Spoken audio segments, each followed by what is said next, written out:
Why is it so difficult to ask for feedback?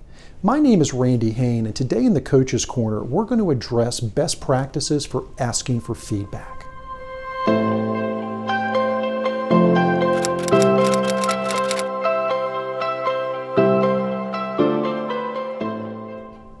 I'd like to talk to you today about best practices for seeking feedback. Asking for feedback can be one of the scariest things that we do in business, but it doesn't have to be that way. Feedback can help us improve our skills. Feedback can help us course correct. Feedback can and should be considered a gift. Let me give you 8 best practices that I think are really important for the appropriate way to ask for feedback. The first best practice is give people permission to be candid with you.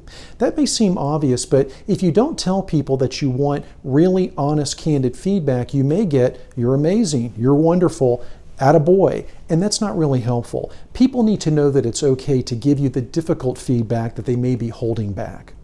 The second best practice is make it timely. After a presentation, after a project is finished, whatever the end date of the thing is that you've just completed, try to seek feedback within 24 hours. Don't wait 6 weeks to go and ask for feedback. Getting it in a timely manner will be fresh and the most helpful. The third best practice is gather feedback in person. A call is okay, but I would prefer in person. Never ask for feedback via email, text, or a survey. You'll never like the answer. It will always be misread. So in person is best, followed by a call. The fourth best practice is be sincere. If you ask for feedback, you need to be ready for it. You need to be certain that you're ready to receive it. So if you're not ready, don't ask for it. The fifth best practice is be a continuous learner.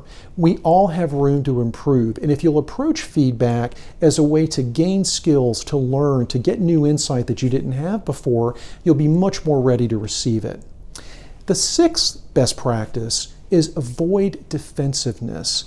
Listen and consider the possible truth in what you're hearing. The worst thing you can do, and the thing that will always shut down the people giving you feedback, is to appear defensive. So be very careful about that. The seventh best practice is clarify and ask for specific feedback. Here's a bad way to do it. You need to work on your attitude. If that's the feedback that you've been given, I'm not sure what you do with it. That's not very specific. Instead, ask the person to give you very specific and clarifying feedback. This is a good way to hear it. I want to encourage you to not express your anger to the team when you hear bad news like you did yesterday. That's very specific, and you can do something with that. So be very clear with the other person. I need you to tell me exactly what it is that you're giving me feedback on so I can get better.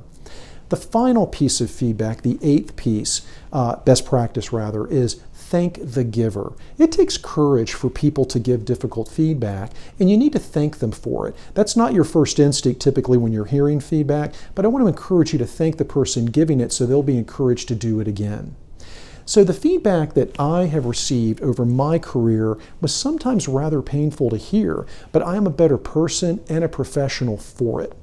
So embrace feedback as the gift that it is, and you will hopefully see it the same way that I do.